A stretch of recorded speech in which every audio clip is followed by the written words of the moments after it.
Legacy Motorco reportedly paid $45 million for the Rick Ware Racing charter and had been granted a temporary restraining order against Rick Ware Racing, and 2311 Racing has subpoenaed Formula One in regards to our financial stuff. What's going on, guys? It's Daniel, and welcome back to another video. We got some NASCAR and another motorsports story discusser today on the channel. Let's go ahead and just jump straight on those really quickly. We're first going to take a look at a ton of paint schemes that have been revealed throughout this week. Let's go ahead and just jump straight into them. The first paint scheme we're taking a look at is AJ Allmendinger's 2025 Grizzly Nicotine Pouches scheme that we'll see in 4 races in 2025. This scheme's already been seen with Ty Dillon this year. This one is a little bit different. It looks a little more green on the car. I think it's decent and good to see him get a sponsorship for a couple more races. The next paint scheme we're taking a look at is Brandon Jones' 2025 University of Arkansas scheme that we'll see in the Truck Series race tomorrow night. I think it's actually a solid paint scheme. I like the red. I like the color of the number. I think it's a solid one. Looking forward to seeing on the racetrack this weekend. The next paint scheme we're taking a look at is Connor Zilich's 2025 Blue Hawk scheme that we'll see in 3 races in 2025. This is, I think, the first time this company is sponsoring NASCAR, I'm pretty sure, so I think it's a really big deal. And I think the car actually looks nice, and glad to see Connor Zilich pick up a new sponsor. The next paint scheme we're taking a look at is Josh Bilicki's 2025 Go Rockford scheme that we'll see at Rockingham Speedway next weekend. I like the car overall. I think the cars look really, really solid. I'm glad to see we're seeing a lot of sponsorship for Rockingham, so I think it's a big deal that Rockingham's coming back to Xfinity. The next paint scheme we're taking a look at is Matt Mills' 2025 Utah Litra scheme that we'll see in a couple Truck Series races in 2025, I believe including this weekend at Bristol. I think the scheme's actually decent. I do like the colors of it overall. It's good to see Matt Mills has picked up a new sponsor for this year. The next paint scheme we're taking a look at is Ross Chastain's 2025 Busch Light Flannel scheme that we'll see this weekend at Bristol Motor Speedway. I like this car overall. I like the colors. Looks very similar to the one he had in 2024. I've always been a big fan of the flannel car he's had. Looking forward to seeing on the racetrack at Bristol. The next paint scheme we're taking a look at is Brad Keselowski's 2025 Oscar Mayer scheme that we'll see this weekend at Bristol. I think the scheme actually looks nice. It's good to see not as much of the Kroger stuff on the front. I think the Oscar Mayer looks good, and it's one of the better looking Oscar Mayer cars we've seen in a little bit. The next paint scheme we're taking a look at is Justin Haley's 2025 Nations Guard team that we'll see this weekend at Bristol. We've seen this car, of course, multiple times with drivers like Corey LaJoie and also Carson Hocevar and other people as well. We've all seen this car in the Craftsman Truck Series as well. Last year, I believe, with Chase Purdy, I think even Raja maybe had Nations Guard on his truck at one point last year. So certainly interesting sponsorship for sure. It does look okay. The next paint scheme we're taking a look at is Ryan Ellis's 2025 Mike Albert construction scheme that we'll see in Daytona in August. Honestly, the car actually looks decent. It's not fantastic by any stretch of the imagination, but I think it's nice to see that Ryan Ellis has been able to pick up a new sponsor for this year when we do go to Daytona. The next paint scheme we're taking a look at is Austin Cinders' 2025 Snap-on scheme that we'll see this weekend at Bristol and a couple other races throughout the 2025 season. This one, in my opinion, is better than the scheme from last year. I do think the car is actually solid overall, and I think it's a nice looking white and there's some good red on the car as well. The next paint scheme we're taking a look at is Ty Dillon's 2020 Okuma scheme that we'll see this weekend at Bristol. I think his car actually looks solid. I do like the white number. I also do like the blue on it, and I think the colors on it do look solid. It's going to be good to see out on the track. The next paint scheme we're taking a look at is Jesse Love's 2025 C4 scheme that we'll see in his NASCAR Cup Series debut this weekend at Bristol. I like this car overall, and I think it's exciting to see the C4 is going to be on it. I do like the colors they've got on this car. It's going to be nice to see out on the racetrack at Bristol. The next paint scheme we're taking a look at is Ryan Preece's 2025 Boost scheme that we'll see this weekend at Bristol. This one is one of my favorite Kroger schemes we've seen this year. One, you can actually have a different color look for the hood, and I think the car actually does look nice, especially with the colors they have on it for the weekend. The next paint scheme we're taking a look at is Corey LaJoie's 2025 Schluter System scheme that we'll see in 3 races in 2025. It looks very similar to the Schluter System scheme he had when he drove for Spire Motorsports, of course, which I do think that car did look really, really good. I like the colors on this car overall, and I'm definitely looking forward to seeing on the racetrack for the few races we'll see it on Corey LaJoie's car. The next paint scheme we're taking a look at is Daniel Suarez's 2025 Choice Privileges scheme that we'll see this weekend at Bristol. This is a traditional choice scheme that we've seen in the past. I actually do like the colors on this one overall. It does look pretty good. Looking forward to seeing on the racetrack this weekend at Bristol. The next paint scheme we're taking a look at is Noah Gragson's 2025 Rural King scheme that I believe we're going to see for 5 races this year. It's nice to see Noah Gragson pick up a new sponsor. I believe Rural King is a big company around the area where we're going this weekend, I'm pretty sure. I think it's a big grocery chain, I'm pretty sure. So it's nice seeing Noah Gragson has picked up a new sponsor for this weekend. The next paint scheme we're taking a look at is Jeb Burton's 2025 Redneck Blind scheme that we'll see this weekend at Bristol. I think this is going to be on the car once or twice this year, I'm pretty sure. So excited to see that Redneck Blinds is going to be stepping up to the plate and sponsoring Jeb Burton for the 2025 season. I think it looks nice, and it's a nice looking car overall. The next paint scheme we're taking a look at is Zane Smith's 2025 Aaron's Lucky Dog scheme that we'll see this weekend at Bristol. Yes, Aaron's Lucky Dog car is back. I really love this scheme. It looks fantastic. I think Front Row Motorsports absolutely knocked this one out of the park. Looking forward to seeing on the racetrack for a couple races this year. And the final paint scheme we're taking a look at is Alex LeBay's 2025 Brian King scheme that we'll see this weekend at Bristol. I think the cars on this car are really, really nice. I like what they've done to the car for the weekend. I think it's a really solid looking car. Looking forward to seeing on the racetrack at Bristol. And now we're going ahead and jump on to the next story of today's episode as we're talking about the Bristol purse money for this weekend. So every time we have a NASCAR Cup, Xfinity, and Truck Series race, Bob Pockrass puts out the purse money for the event.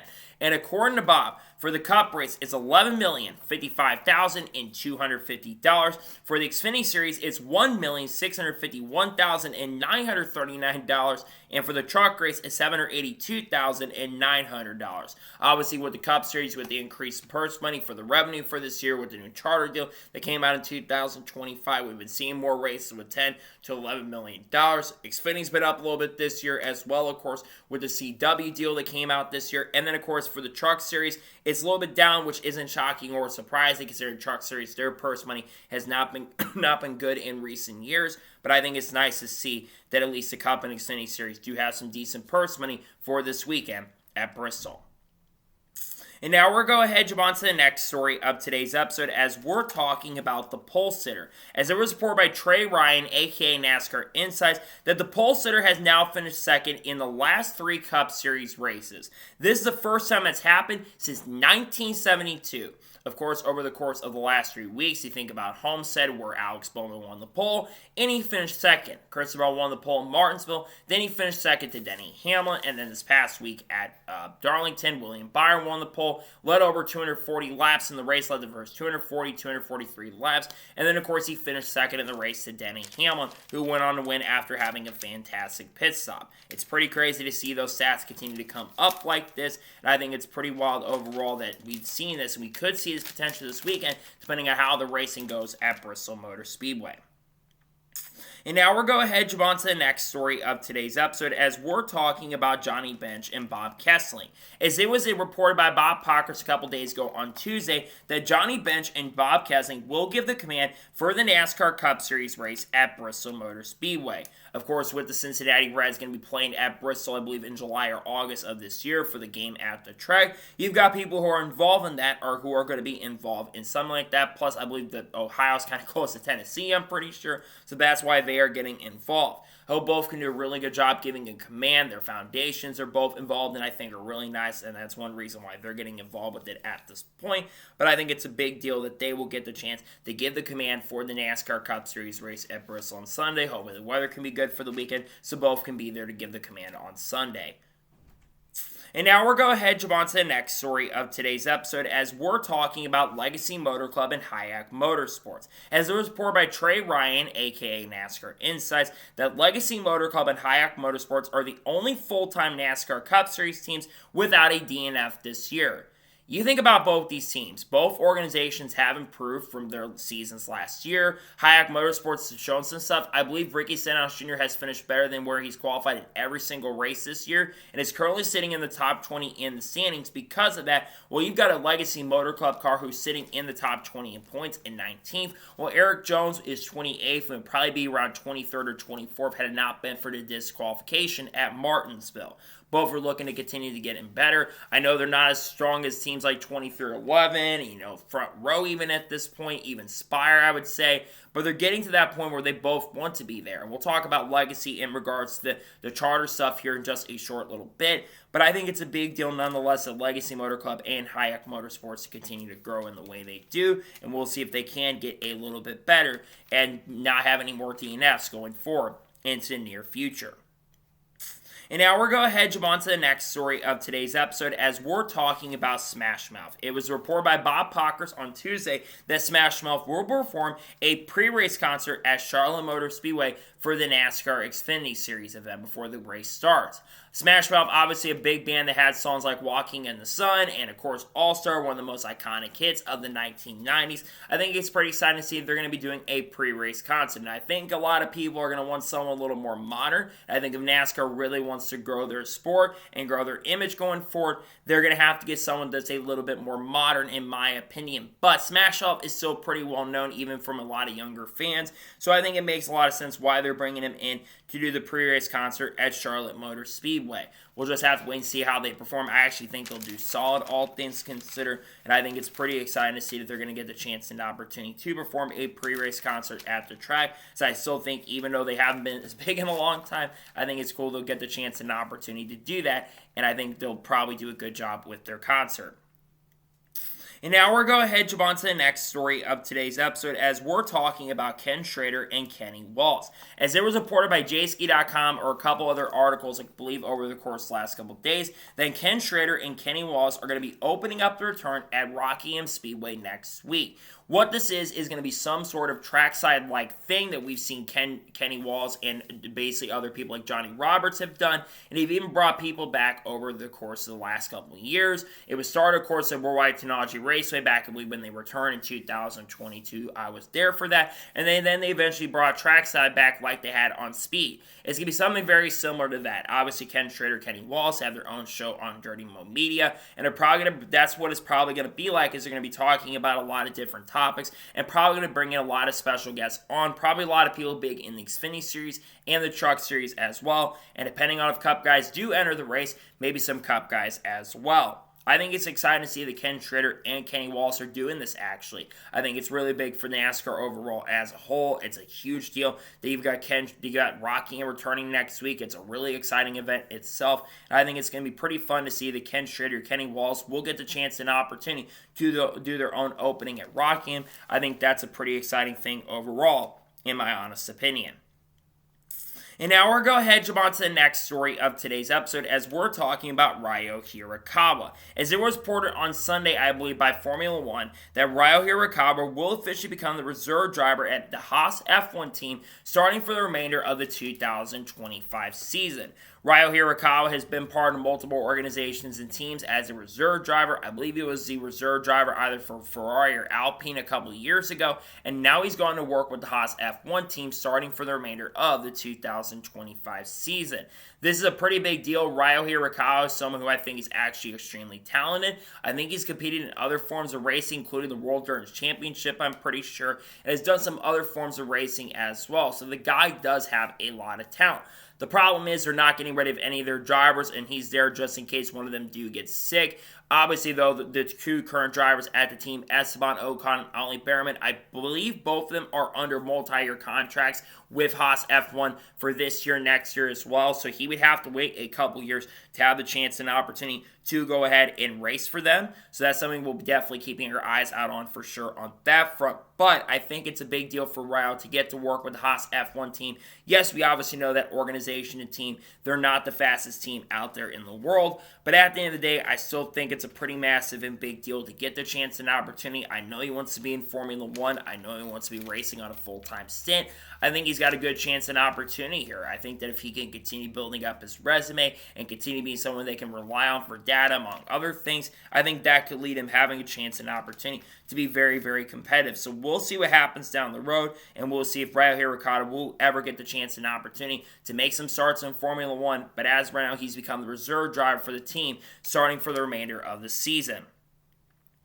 And now we're going to head on to the next story of today's episode as we're talking about Bristol Motor Speedway. As there was a report by Bob Pockers on Monday morning that Bristol Motor Speedway will use the same tire that they used over the course of the last 3 years. He also reported as well that they are going to be putting down PJ1 track bite on the track right before the NASCAR Craftsman Truck Series race starts this weekend, and will probably have to reapply throughout the weekend as well. Now, obviously, Bristol Motor Speedway last spring was known as a crazy tire race. That was one of the wildest races we've ever seen, but honestly, it was a race that I actually enjoyed, and a lot of people really enjoyed. It felt like an old school race, right, where you had to manage and conserve your tires, because if you use your tires up quickly, you're coming down pit road, and you're not going to have a chance and opportunity to go to victory lane.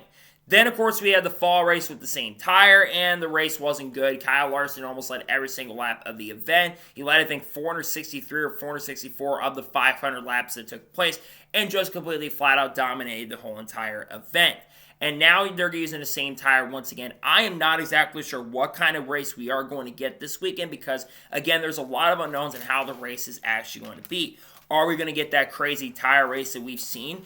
I just don't know at this point. Or is it going to be like what we saw in the fall? To be honest, I don't know. I do think it'll be better than the fall race, I will say, because it will be a little warmer, I think. But hopefully we can get a good race overall. It depends, because it's also going to be a little bit cooler. I think the temperature is very similar to last year. So maybe we do get the crazy tire race that I think a lot of people want. But I'm not sure if we are going to get that. So we'll just have to wait and see what happens in regards to that, if we are going to get the crazy tire race. But I think it's something to watch out for as we do get closer to the start of the weekend. We'll see if we do have a lot of crazy tire wear this weekend when we do get to the track. And now we're going to head on to the next story of today's episode as we're talking about Team Penske. Now, yesterday it was reported by Daniel Baldwin and a lot of people who, of course, are White House correspondents for their organizations that every champion from Team Penske was at the White House to celebrate their championships over the course of the last couple of years. Obviously, Joseph Newgarden's car was there as he, of course, is a two-time Indianapolis 500 champion. And then, of course, he had Ryan Blaney and Joey Logano, who are the most recent champions. Logano, of course, won the championship in 2022 and 2024. And then, of course, we saw Ryan Blaney win the championship in 2023. Now, a lot of people are wondering why Ryan Blaney was there. Well, Ryan Blaney, of course, had won the championship in 2023. And Ryan Blaney, of course, was not celebrated by the White House. We had gone away, I believe, during the Biden administration, I'm pretty sure, and now they brought it back for the Trump administration like they'd done prior to it. For people saying this is just a NASCAR thing, Shohei Ohtani, who of course is on the Los Angeles Dodgers, they were there because of course they won the World Series in 2024. So it's not the first time we've seen people in the White House tradition kind of come back. It's a tradition that used to be a thing many, many years ago, and I believe it was around until the end of the first original Trump administration at the end of 2020. I saw a lot of people getting upset with Donald Trump and all this stuff. I'm not going to get into the political stuff. I think regardless of who's the president, I still think it's really cool that they're bringing this tradition back once again. I think it's a really, really cool tradition, in all honesty, and I think it's a tradition that should continue for many years down the road. So depending on who wins the Cup championship this year, whether it is Kyle Larson, maybe Bubba Wallace if he gets a chance and an opportunity, whether it's Kyle Busch, whether it's Christopher Bell, Denny Hamlin, doesn't matter. I really hope this tradition can continue going forward. I think it is still a massive and really cool tradition. So we'll keep our eyes out on it for sure. I still think that bringing people to the White House is big. I saw people trying to say, well, where's Austin Cindric? Where's Scott McLaughlin and Will Power? Well, they haven't won championships yet. In the Cup Series, at least, and haven't won championships in IndyCar. If Will Power and Scott McLaughlin had won the championship or the Indy 500, they would have been invited. That's why Newgarden was invited. That's why Logano and why everyone else was invited that was a champion and not the people that weren't champions. Hope that makes a lot of sense for everybody. And now we're going to head on to the next story of today's episode as we're talking about McLaren. As it was announced this morning that McLaren, as expected, will officially join the World Endurance Championship in 2027 and will compete full-time in the WEC with hopes to win Le Mans 24 Hours in 2027. We've been hearing rumblings and speculation over the course of the last couple months that this likely was going to happen, and now it was officially confirmed early this morning. This is a really, really big deal. McLaren has been a growing brand in a lot of things. Obviously, we know this team has been really fast in the IndyCar over the last couple of years. We've seen them come close to winning championships in recent years. And of course, they came very close to winning the Indy 500 in 2024 with Alexander Rossi. Had not been for an issue, I think, on pit road, Alexander Rossi's up there competing for the win. And also, Pat O'Ward came very close to win the Indy 500 and finishing second once again. And Kyle Larson also was competitive, who we'll talk about here in just a short little bit. In regards to this, we've been seeing the growth of the World Endurance Championship. Cadillac's been expanding their presence. You've got the new Genesis group that's going to be going over there in 2026, I believe. You've got the new Aston Martin Valkyrie, and we also believe got Ford that is going to be going to World Endurance Championship either next year or 2027 as well. Of all the motorsports out there, sports car racing is the motorsport that's growing. It's a lot of interest around it. There's a lot of things you can do around it, and I think NASCAR is trying to build off on that as well currently at the moment. And I think that the only other sport that's kind of mainstream outside of the World Endurance Championship that's really growing at this point, I would say, is something like Formula One, who just picked up the Cadillac brands and General Motors for 2026.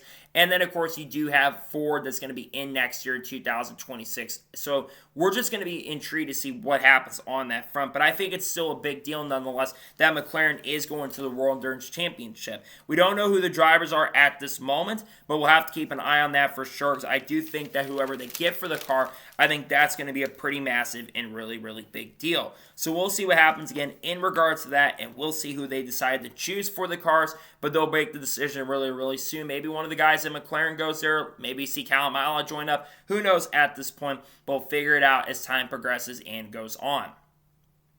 And now we're going to head on to the next story of today's episode, as we're talking about Kyle Larson. As it was reported by Adam Stern on Monday morning that Kyle Larson has officially acquired his own Prime bottle that will be available in stores starting in the next couple of weeks, and will be available at multiple tracks in NASCAR, I believe at Texas Motor Speedway in May, I believe during the Coca-Cola 600 weekend as well. And you're also probably going to see some advertising as well.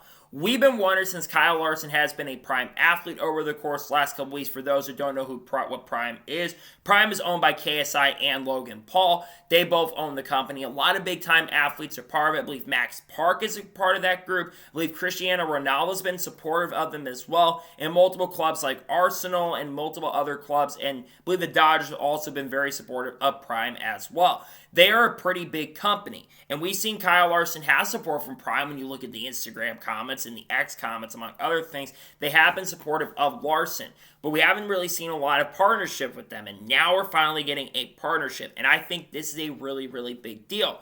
I've been saying this for the longest time. We need to see a Prime Energy or a Prime car. We obviously got Amazon Prime, which is sponsoring Kyle Larson during the Coca-Cola 600 and the Indianapolis 500 this year. But I absolutely would love to see them find a way to get a partnership closer than this. I think that's something that I think a lot of us would really, really love to see. And I think it's still a massive deal. We've been seeing more marketing for the sport, and I think especially with Larson, who in my opinion has the best chance and opportunity to really grow the sport in the next big way that I think it absolutely could.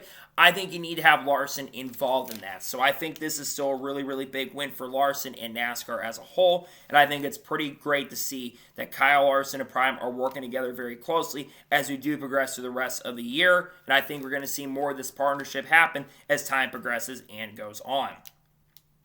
And now we're going to head on to the next story of today's episode, as we're talking about the Goodyear 400 TV ratings. As it was reported by Adam Stern, I believe on Tuesday morning, that FS1 got 2.52 million viewers for Sunday's Goodyear 400 at Darlington. That is down from last year's race, which had a 2.63 million viewers in 2024, though it does need to be noted the race was a little bit later in the year and was, I believe, in early May or middle of May last year compared to this year, where the race was in early April. You also do have to factor in the March Madness is still going on currently at the moment. The MLB has returned in recent weeks as well, and their season has kicked off. Still, to have 2.5 million people tune into a race at Darlington is still really, really huge. I did see the NASCAR Xfinity Series numbers as well. For the 8th straight race that had over 1 million viewers, I believe that the race had 1.16 million, which I believe is a record for the Xfinity Series since they started doing Xfinity coverage on like FS1 or any other broadcast partner as well. But there's still have over 2.5 million people tuning in to an FS1 race. I still think is a big deal, even if it's not massive numbers. I still think it is a big deal that we are seeing big numbers for the ratings this year. I think the ratings for NASCAR, at least on the Cup side, have generally been really, really good. This is one of the few races I think this year that actually been down, which is surprising considering we all kind of thought the ratings were not going to be good at all in 2025 with them switching over to a cable broadcasting partner this year. So honestly, all things considered, this is, in my opinion, actually a pretty big win to see that the ratings at least are decent for the season so far. And I think that having 2.5 million people tune in again to a cable race is still a pretty big deal. So I think it's good, all things considered. I get the ratings definitely could be higher, definitely for sure. But at the same token, at the same time, I think it's great that the Goodyear 400 is still something a lot of people watch. This race generally one of the most watched races. Also, the broadcast definitely could be better for sure. That's one thing that I think's been hurting it, unfortunately. But I think that the ratings, all things considered, are decent, and it's good to see that FS1 did get a pretty decent viewership rating for their event. Pretty good stuff overall, in my opinion. And now we're going to jump on to the next story of today's episode as we're talking about Kyle Larson once again. Now, yesterday, Kyle Larson appeared on the Dale Jr. Down with Tony Kanaan, and they talked about him running the 2025 Indianapolis 500. They talk about some of the secrets around running the Indianapolis 500 as well. There are a couple interesting things I noted, though, from this Dale Jr. download. Number one, Kyle Larson, once again, for the third or fourth time since it was announced that Larson was going to be running the 2025 Indy 500 for the second year in a row. He once again said that he is focused on making it to Charlotte for the Coca-Cola 600. If rain does affect the weekend, like there's a very good possibility chance that it could affect the weekend because we have had some bad luck with the weather around that area, there is a very good chance that Kyle Larson will have to get out of the car and have Tony Kanaan replace him for that race so he can fly down to run the Coke 600. With NASCAR's new rules they've added in the last year or so, which we call the Kyle Larson rule, if he was to apply for waiver, he'd lose all his playoff points and would have to start basically from scratch and would not get any of the playoff points that he had received. Now, another thing that was talked about is the 2026 Indy 500 and the possibility of running it. It sounds like right now at the moment that 2025 for now, this could be the final time we see Kyle Larson in the Indy 500 for the next couple years, as his contract with McLaren only goes through this year to run the Indy 500. Now, if Kyle Larson, let's say, is very, very competitive, there is a chance and possibly we could see him run the 2026 Indianapolis 500, which I think would be really, really good, but I'm leaning toward there's a very likely possibility that 2025 is, at least for now, going to be the last time Larson is going to run the Indy 500, at least for the next couple of years. Now, I do think that this won't be the last time we are going to see Kyle Larson in the Indy 500. I think down the road within the next couple of years, maybe by the end of the decade, around like 2029, 2030, we see Larson try to go and run it. Because at that point, Larson may retire from NASCAR. There's been talks and conversations that Kyle Larson in the coming years could retire from NASCAR altogether and focus on going during dirt racing and open wheel racing as well. And you think about it, people like Tony Kanaan and Helio Castroneves have competed in the Indy 500 up in their upper 40s. In fact, I believe Helio Castroneves is still planning to run the 2025 Indy 500, despite the fact he'll be 50 years old. So Kyle Larson has plenty of time if he wants to continue doing the Indy 500 down the road. He's got plenty of time to go ahead and do that. I think it'd be really fun for Larson to do the Indy 500 maybe in the next couple of years once again, if this is the last year. Realistically, though, I think Kyle Larson has a really great chance and opportunity to win the 2025 Indy 500 this year. He was super competitive. Apparently, there was a braking issue. Wasn't Larson really speeding on his own? Apparently, there was a braking issue on the car that really caused him to speed at the Indy 500 last year. So I do want to see Larson do it once again because I do think he'd be very fast and I think he'd be very competitive. And I think he's got a great chance to win it this year. But I hope we do get to see him have the chance and opportunity to maybe do it once again in 2027 or 2028, but as of right now, he's not planning to do the 2026 Indy 500. And now we're going to jump on to the next story of today's episode as we're talking about Lionel. As it was reported early Monday morning that Race Win Elite diecast line is going up from $120 to $125.55 amid the recent announced tariffs that were announced earlier in the week. Many people have been seeing the tariffs affected, and let's talk about Lionel for a second. A lot of the Lionel products are made in China, and of course the US and China are currently in a tariff war currently at the moment. Now, obviously a lot of people were instantly blaming the President of the United States, Donald Trump, for the increase in prices at Lionel at the time. And I don't know many people who do work at that company, but I will say this about Lionel and some stuff. Yes, I do think the tariffs do have an effect on the increase of prices a little bit. However, we need to talk about Lionel themselves. Even though the tariffs have come into play, I think they're generally making some excuses, unfortunately. Lionel, they've been the exclusive home of die casting since around 2011 and 2012. And the quality of the die casts are not good. The quality has gone down in recent years. You look at old school die casts like the early 2000s to the mid 2000s to the late 2000s going to the early 2010s, and the quality of those die casts is really, really good. Now the quality of them aren't great. They're having mislabels, they're having misprints, and when you are the exclusive home of a die-cast partner, you're very likely not going to do as much as you can to put the best product out there. And unfortunately, Lionel is no exception to this. It's very similar to the video game industry that when EA took over exclusive rights in 2004, all the games suffered, and we haven't really had a great NASCAR game like NASCAR Thunder 2004 and or 2003 in a very, very long time. Though there's a lot of hype for NASCAR 25, we're still not sure how the game exactly is going to be. To me, though, when I look at this situation with Lionel, I don't think it's just a situation where you can just go and blame the tariffs. I think you got to blame a lot of other factors. I think that the company themselves has not done a really good job with their production of the stuff that they're making, and I think it's on them to do a better job. I think the easiest thing they could do is make and manufacture stuff in the U.S., but the problem is that things do cost more in the U.S. compared to China, because stuff is made better in the U.S. than it's made in China, unfortunately. So it would be, in my opinion, I'd love to see the stuff made in the U.S., but do they have the factories for that? That's the big thing. We don't really know at this point. But I don't think you can just blame China. You can't blame the tariffs all around. Lionel's had lack of quality, because why do I want to spend $150 when I got bills to pay? When I got to help family and all that stuff. You can't just charge people that much money and expect people to buy your stuff. It shouldn't cost $150 for a race-winning diecast when the quality of it isn't good, and it's just not great at the moment. So while I do understand people blaming the government for some of the issues, it's not just the government's fault. There's other factors that are in play for it as well.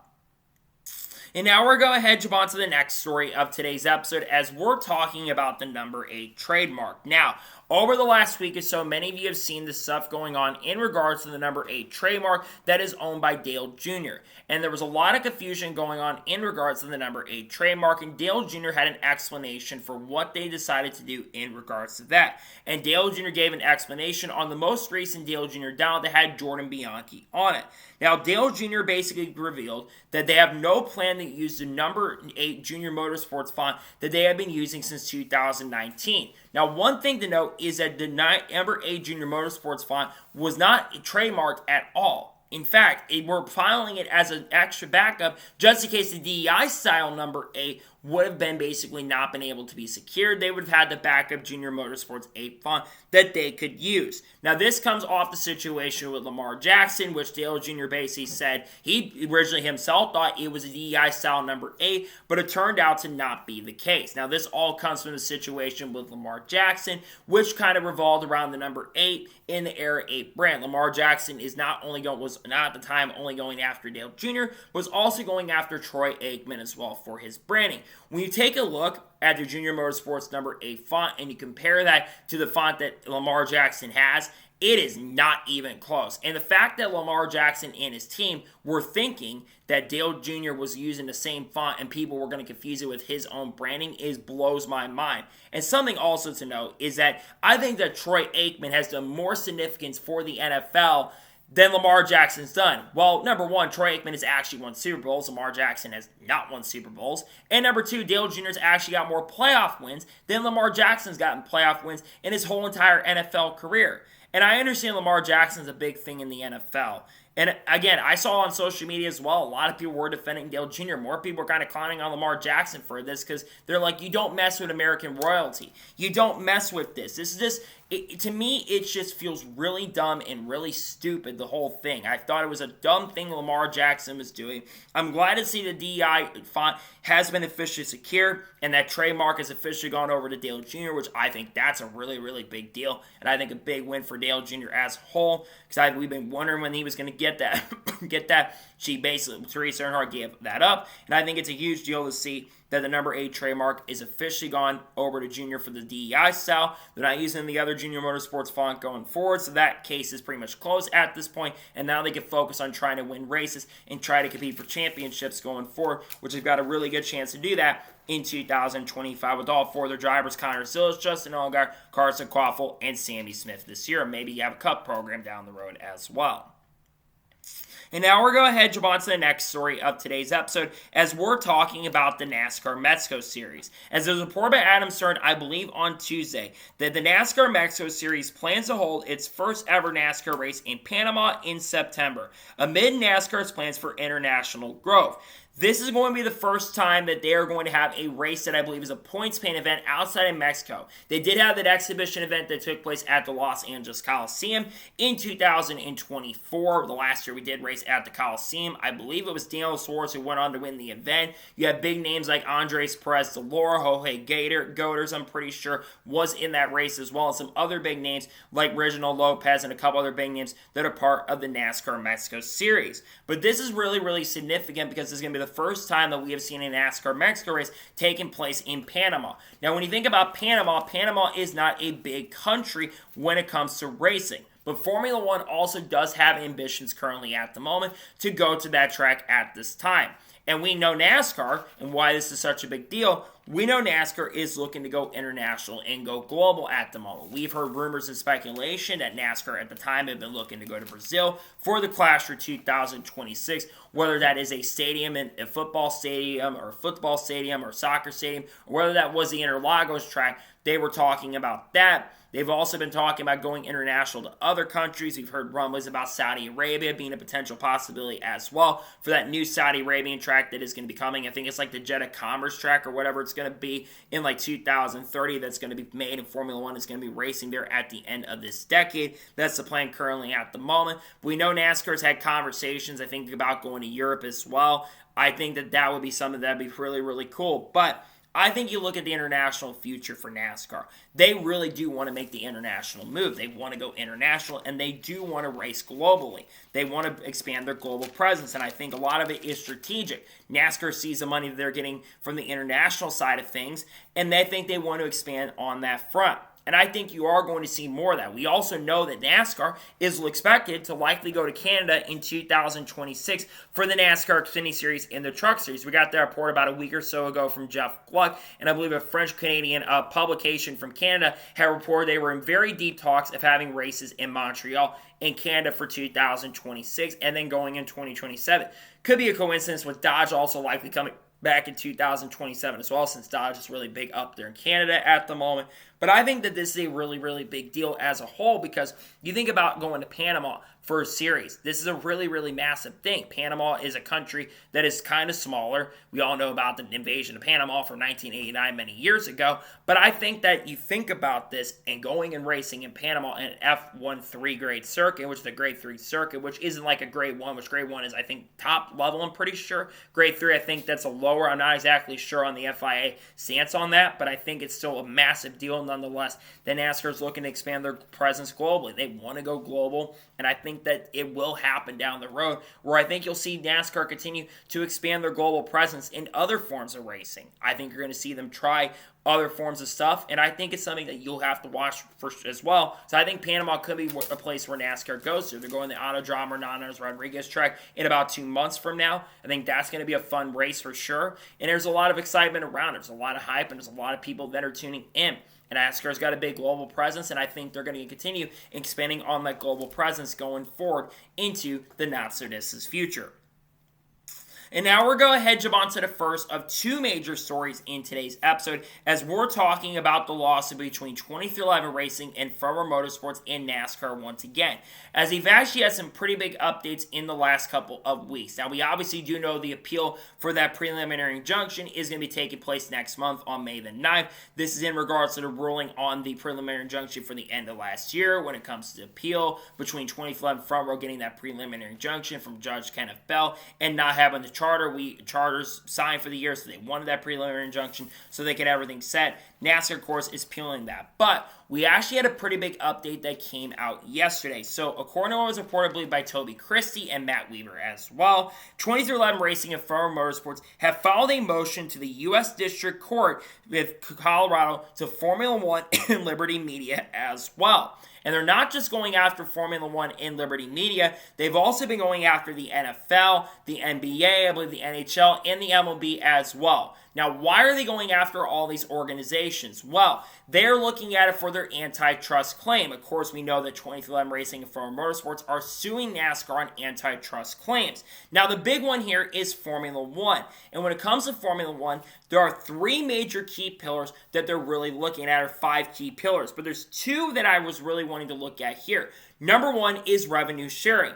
To my understanding for Formula One and the FIA, I believe they get 50 to 55% of the revenue they get throughout each year. It's like 50-50 split, I'm pretty sure. That's what I believe they get for the revenue sharing in Formula One and the FIA. Meanwhile, the other big thing is a Concord Agreement. Now, the Concord Agreement, which is something that we see, is something that has been used by the FIA for many years, going back to the 1970s and the 1980s. The Concord Agreement is an agreement between the teams and the higher-ups in Liberty Media as well. And they're still negotiating the Concord Agreement, though it sounds like they are very, very close to having that Concord Agreement set for the 2026 or 2027 year, which I believe Andretti or the Cadillac team will be part of that Concord Agreement with them joining up in the 2026 season.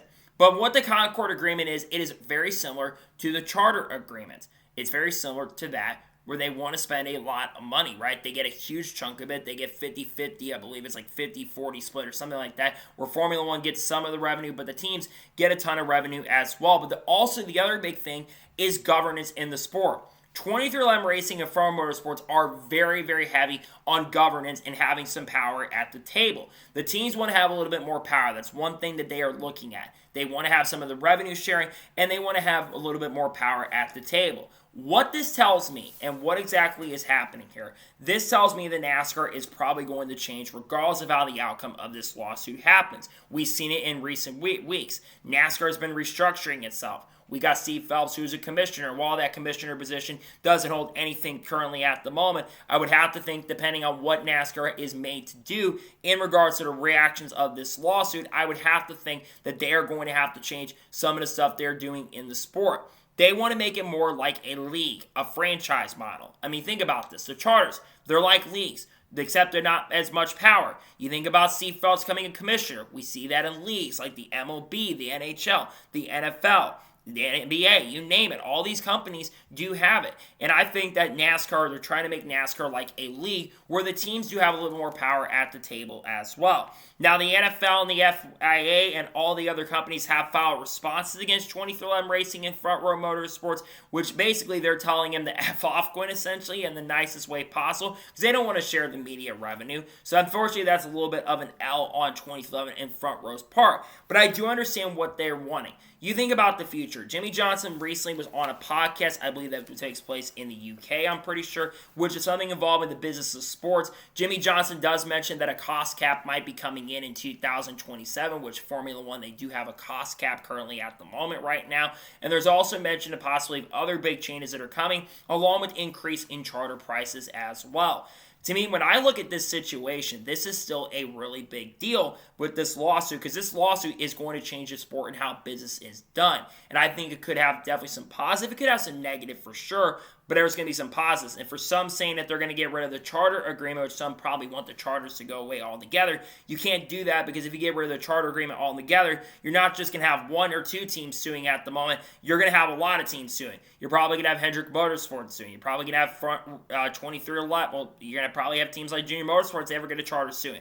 Legacy's probably going to sue. Trackhouse, RFK, you name it. Joe Gibbs Racing. All these teams are probably going to sue if they can't keep their charters. So it's something to watch for sure, and I think this lawsuit will have more information as time comes out, but it's interesting that 2311 Racing has taken Formula One to court over the current stuff that is going on at the moment, which is something that Michael Jordan's involved in.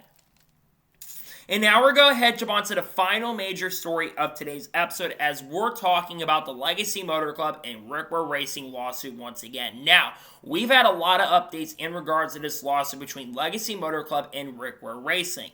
Let's get you caught up and up to speed. So it was announced on April Fool's Day, April 1st, that Legacy Motor Club had filed a lawsuit against Rick Ware Racing over an unpayments in regards to the charter. Now, Legacy Motor Club and Rick Ware apparently had agreed early in this year for a charter signing. They were having discussions in early January, and they had agreed to a deal for originally the 2026 season, where Rick Ware would give up one of his charters over to the team for 2026. However, Rick Ware Racing and Rick Ware had apparently backed out of the deal because they had thought it was for 2027 and not 2026.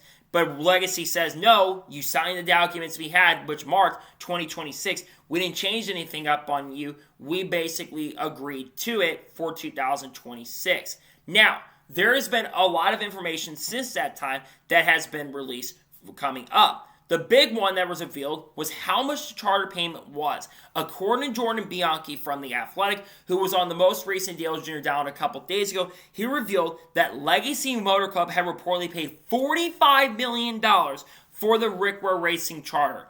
$45 million. That is the most we have seen for a charter at this point. That is more than the Spire and Live Fast charter situation that happened back in 2023 when Spire had paid $40 million, but we all thought that was just a multiple purchase people, where two people purchased it. Joe Falk had bought that charter itself from what I know, and I believe that Spire Motorsports and Trackhouse were involved in that charter as well. So we thought it was $40 million because multiple people were involved. The price of those charters did, of course, go down with the Stewart Haas Racing sale that happened last year, but that was because, of course, Tony Stewart got a lot of money, still got $80 to $100 million. Him and Gene Haas got a lot of money. Gene, of course, kept one of those charters. Then Front Row got one of the charters. 2311 got one of those charters for Riley Herbst, and, of course, Noah Gragson went to the charter team from Stewart Haas. And then, of course, you did have the other charter go over to Trackhouse for Shane Van Gisbergen for this season. But $45 million is absolutely astronomical. I remember back in like 2018 or 2019 when these charters were still very new, and the BK Racing charter that was sold to Spire Motorsports was like $2 or $3 million, I'm pretty sure. But we've been seeing astronomical increases in prices. But that's what the charter system is supposed to do. It is supposed to increase the value of these charters. If it's $45 million for a Rick Ware Racing charter, I could not imagine how much charters for like Hendrick Motorsports and Joe Gibbs Racing are. I would have to think they're like $100 million to $200 million at this moment. If that's the value we're seeing, that is absolutely wild. That's less than other franchises, though, like the Dodgers, think about the Lakers. They're worth billions of dollars. So the values of these charters are nothing compared to them, but that is going to change down the road. But $45 million for a charter, that is absolutely crazy and wild. We haven't seen numbers like that. But I know Dale Jr. said a few years ago that he was expecting that they were probably going to get up to around $70 million or $100 million down the road. And I think if you're Junior Motorsports, who we know has been interested in charters in recent years, your chances are going away unless you get an investor. And you think about this, the investors, Nighthead Capital, they're the ones buying this. Jimmy Johnson probably has that money, but he doesn't want to spend almost all of his inheritance. So Jimmy Johnson helped Nighthead Capital get in, and they're helping with a lot of the stuff. But there's also been some more updates in regards to this lawsuit. It was reported by Bob Pockers yesterday that Legacy Motor Club has obtained a temporary restraining order against Rick Ware Racing. Rigor Racing's spokesperson has responded to the situation, and they actually have complied with it. Now, this restraining order, this temporary restraining order, is only right now set for 10 days or an agreement basically to decide how long they want the restraining order to go, where Rigor Racing cannot sell that charter to another team for the upcoming season. Now, that apparently is charter number 27. There's been some confusion where that does involve the RFK Racing charter. I don't think the 60 is the number 27 charter. I could be wrong on that front, but I don't know if that is the RFK charter at this time. But this temporary restraining order is set so they don't just go out and sell it to somebody else, which again, Rigor Racing has agreed to that set. Now, this also does have a big effect on RFK Racing, perhaps, because RFK is currently leased the number 15 charter. That 15 charter might be actually the charter that is going to RFK that could be going to Legacy Motor Club for 2026. Why is this a big deal? Well, obviously with the leasing rules, you can only lease a charter for 1 year. So Ware Racing perhaps could take that charter back from RFK Racing and use that charter and sell that one to another team. Though I don't know if that's going to happen. Because I think you look at this for Ware, they're thinking if we lose both our charters, one to RFK and one going over to Legacy, we're not going to be a Cup Series team in 2026. And I think Ware is certainly maybe interested in backing out of the sport perhaps, but I don't know if Ware wants to leave the sport completely in 2026. I do think he has long-term plans to focus on other motorsports, but right now I just don't think he wants to leave completely on these terms. Now, this could affect Ryan Preece in a pretty big way as well, because Ryan Preece obviously is under contract for multiple years, so he could be affected unless, of course, Brad Keselowski decides to retire. But when I think about this Legacy Motor Club situation, there's a couple things that come to mind. Obviously, 3-car teams. We've talked about, I haven't talked about it too much, but many teams in the industry have talked about that a 3-car team is what they're really looking at right now. 3-car teams for the most, obviously teams like Joe Gibbs Racing, Hendrick Motorsports, they're optimal to run 4-car teams because they've been 4-car teams for a long time and they've been winning a lot of those races. But you've seen a lot of these 3-car teams. Trackhouse Racing, RFK Racing, who's getting a lease right now. Spire Motorsports went to a 3-car team this year. I think about Legacy, who's trying to become a 3-car team. I look at Spire, like I said, it became a 3-car team. 2311 Racing, 3-car team. Part-time 4th car. We'll see Spire have a 4th part-time car more than likely this year. But you have a lot at Front Row Motorsports, 3-car team. You have a lot of 3-car teams currently at the moment for that. But I think there's some other stuff that's going on. So one of my theories is I think this actually could be a multi-time story. For 2026, if they are able to be granted the charter, I think this is where Corey Heim goes only for 1 season. I think that we see Corey Heim go to Legacy Motor Club and loaned out there for a season. The reason is Corey Heim has worked with Legacy Motor Club in the past, but number 2, I think Toyota's trying to strengthen their stuff and make sure Corey Heim sticks around because Corey Heim, in all honesty, in all seriousness, he deserves to be in the NASCAR Cup Series, and I think he absolutely should be a NASCAR Cup Series driver. But the other thing I think about is a potential Dodge. We've been hearing rumblings and speculation that Dodge is looking to get into the NASCAR Cup Series and return to NASCAR, and we know that Dodge could have a NASCAR Cup Series program as early as 2027. And we know that there's some teams that are interested. I would have to think Trackhouse Racing, with their drivers, Connor Zilla, Shane Gisberg, and Daniel Suarez, Ross Chastain, all those drivers are very likely to maybe go over to Dodge if they join. But Legacy Motor Club is the third wheel at Toyota right now. And I think they're looking at an opportunity to either become the number 1 or the number 2 team. If you're the number 2 team at an organization, you're very likely going to have a lot of success, and you're going to be a little bit better than being a third-tier team like Legacy is. I think Legacy does want to take that next big step going forward, and I think they're a team that absolutely could switch manufacturers next year. To me, this lawsuit is certainly interesting, right? Because it is a really big deal, and I think that Legacy, they want to become a top-level team. That's what they're looking at right now. They're looking at their long-term future, and they want to make those big moves to become that next top team once again with Jimmy Johnson coming in. Jimmy Johnson's making some pretty big moves, and I think that that's something we'll be keeping our eyes out on for sure. But I think there's a possibility that they could go to Dodge if Dodge comes in 2027. I saw Private Porno's comment as well, talking about dodging the question. I think Legacy could be going to Dodge. Keep an eye on that for sure over the course of the next couple of years. So, that is going to be today's Law NASCAR News and Motorsports News episode. I want to thank you guys for watching. Please subscribe to the channel. Notifications on so if I win a video, it does go live on my channel. Follow me Twitter, Facebook, and Instagram, and support me on Patreon as well. Listeners will over that and comment your thoughts below on today's episode. What thoughts about the Legacy Motor Club lawsuit? Let me know your thoughts in the comments below. And what thoughts about 2011 trying to convince Formula One and take them to court? Let me know your thoughts in the comments below. Later today on the channel, you're going to see the paint skin video for the NASCAR Cup Series race at Bristol Motor Speedway. Then tomorrow on the channel, we actually may have a video talk about Kyle Busch and whether he will stay with Rich Schultz Racing in 2026 or not.